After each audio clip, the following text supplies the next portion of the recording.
Black fungus, दूसरी महामारी में ब्लैक फंगस इन्फेक्शंस के भी कई सारे केसेस पूरे बिहार में भी हैं, पटना में भी है, कुछ कैमूर जिला, कैमूर डिस्ट्रिक्ट में तो नहीं है, लेकिन ये डिस्ट्रिक्ट चारों तरफ फंगस के केसेस से घिरा हुआ है।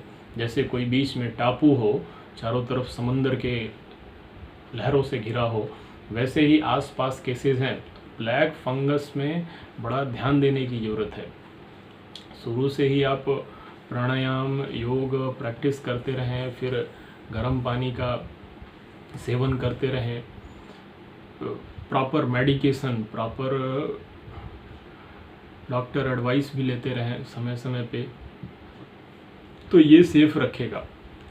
कोई बहुत बड़ी बीमारी नहीं है ब्लैक फंगस, लेकिन अनडिसिप्लिन्ड, अनुशासन हीन होकर रहने में ये संक्रमण हो सकता है। तो इसलिए करना वही सब कुछ है जो नॉर्मल कोविड की पहली लहर के लिए हम काम करते थे। उस वक्त जितने जागरूक थे, काढ़ा पीना, चाय की जगह काढ़ा पीना, और दिनचर्या ठीक रखना, व्यायाम करना, समय पे खाना पीना, सोना, योग, ध्यान, प्राणायाम, मेडिटेशन, ये सब करना, फ्रेश खाना, सीजनल चीज़ें खाना, इम्यूनिटी का ध्यान रखना, अपनी इम्यूनिटी स्ट्रेंथ बढ़ाना, और उसके साथ साथ इंडोर एक्टिविटीज़ करना, बाहर नहीं जाना, ध्यान रखना। तो करना इन्हीं सब चीज़, यही सब बातें आपको करना है। बाहर यदि इनकेस जाते भी हैं तो मास्क का प्रयोग करें, भरपूर बढ़िया से कवर करके। कोई स्टाइलिश मास्क ऐसे नहीं लगाना कुछ भी, पूरा भरपूर। ये मास्क का मतलब होता है यहाँ से ये सारा एरिया कवर्ड हो पूरा बढ़िया से। ये ऐसा नहीं कि डॉक्टर की तरह यहाँ ऐसे कुछ लटका लिया ऐसे, वो ठीक नहीं है, वो बिल्कुल भी ठीक नहीं है। मैं आपको बताता हूँ कैसे लगाना है। ये मास्क रहा ये, और इस मास्क को भरपूर बढ़िया से पहने, एकदम ये ढका हुआ हो ऐसे। और इसके ऊपर से भी मास्क यदि आपने पहनना हो वो भी पहन सकते हैं, डबल प्रोटेक्शन। इस बात का ये नहीं कि ऐसे नीचे कर लिया स्टाइल में कि हाँ जी मास्क तो पहन रहे हैं। तो ध्यान रखें कि इस बात को ध्यान रखें कि कोरोना भी यही देखेगा कि हाँ चलो ठीक है, अभी टेम्पररी आ जाता हूँ, धीरे धीरे अंदर तक घुसूंगा। तो इसलिए ढंग से बढ़िया से डिसिप्लिन्ड वे में अपने मास्क पहनना है भरपूर, ताकि सेफ्टी रहे।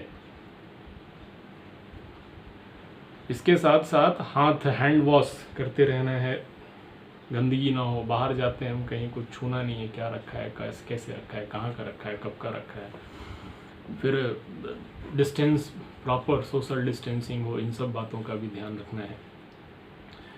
और लोगों को जागरूक भी करना है। जागरूकता नहीं है यहाँ पे भभुआ, कैमूर गाँव में, और इस जागरूकता के अभाव में भी लोग संक्रमित हो जा रहे हैं। जनप्रतिनिधियों का काम था इस महामारी के समय में जागरूकता अभियान चलाना, पूरे स्ट्रेटेजी के साथ चलाना, लेकिन वो तो अभी नज़र आ नहीं रहे, कोई भी नज़र नहीं आ रहा। वोट लेकर जीत कर बैठ गए, ना ये नज़र आ रहे हैं, ना इनका जो आपदा जन कल्याण कोष होता है वो नज़र आ रहा है। करोड़ों रुपए में पता नहीं कितने रुपए का, कितने रुपयों से लोगों को अनाज वितरित किया जा रहा है, निःशुल्क कार्य कराया जा रहा है, पता नहीं क्या क्या, ये सब कुछ भी नज़र नहीं आ रहा। तो इन सब बातों का आप ध्यान रखें तो ब्लैक फंगस से भी बच जाएंगे। वैक्सीनेशन ले ले जाके, जो पहली डोज ले चुके हैं वो दूसरी ले लें, जो पहली डोज जिन्होंने अभी तक नहीं ली है वो जाकर पहली डोज ले लें। तो इन सब बातों का ध्यान रखेंगे हम तो कोविड से भी बच जाएंगे, महामारी से भी बच जाएंगे, और ब्लैक फंगस से भी बच जाएंगे। लेकिन एक बात ध्यान रखें, जाते जाते मैं बता दूं कि शरीर को कुछ ऐसा बनाओ आप कि इस तरह की भविष्य में आने वाली महामारियों से किसी भी तरह का संक्रमण ना हो पाए, ये शरीर प्रभावित ना हो पाए। कुछ ऐसा इसको बनाओ। और ये कैसे होगा? ये योग प्राणायाम के अभ्यास से होगा। टेक्निकली सीखना है बढ़िया से, किसी प्रशिक्षित योग शिक्षक से आप सीख कर पहले सीख लें। 3, 4, 5, 6 महीने में उनके सामने strict, under the strict supervision, first you learn, श्रवण मनन निधि ध्यासन। पहले सीखकर उसको अपनी को मनन करना है, इंट्रोस्पेक्शन, स्वाध्याय करना है कि कितना चेंज आ रहा है, फिर उसको अप्लाई कर देना अपनी सारी ज़िंदगी हमेशा के लिए। तो ऐसा स्वास्थ्य हो, ऐसा शरीर हो जैसे तपस्वियों का शरीर होता है, किसी भी तरह का इन्फेक्शन नहीं हो पाता। तो जरूर इस बात पर सोचें कि क्यों ना योग के अभ्यास से ऐसा शरीर हम बना लें कि कोई भी महामारी आए उससे वो हमें प्रभावित ना कर पाए, हमारे घर को प्रभावित ना कर पाए, हमारे घर के जितने भी सारे सदस्य हैं वो सुरक्षित हों, और साथ साथ बच्चे भी सुरक्षित हों। बच्चों को ज़रूर योग सिखाएं, क्योंकि वो हमारे कल के भारत हैं, देश के भविष्य हैं। वो सीख लेते हैं, दिनचर्या में शामिल कर लेते हैं अपने, और रेगुलर योग अभ्यास करने लग जाते हैं, तो जो आने वाली पीढ़ी होगी, जो जनरेशन चलेगी, वो स्वस्थ होगी। महिलाओं को भी, बच्चियों को भी सिखाना बहुत ज़रूरी है, क्योंकि उनसे एक पूरा परिवार शुरू होता है। They manage, they control the whole family. तो इनफैक्ट सभी family member, either they are male और फीमेल और चिल्ड्रंस, जो भी हों, सबको सिखाएं, सब अभ्यास करें।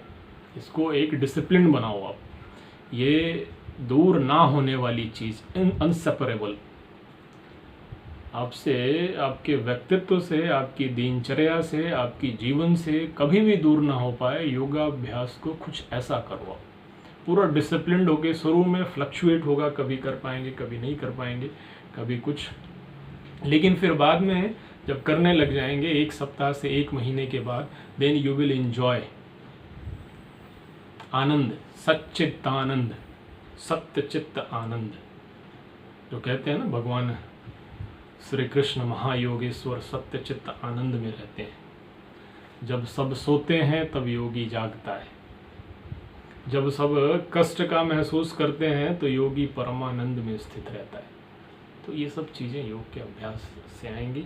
ये भी सोचें कि क्या ये महामारी हमें इस बात को सोचने के लिए बल नहीं दे रही कि आगे की आने वाली, चाहे वो तीसरी वेव हो, चौथी वेव हो, किसी भी तरह की और भी खतरनाक महामारी हो, उससे खुद को हम मजबूत कर लें। तो इस बात पर भी ज़रूर सोचें। धन्यवाद।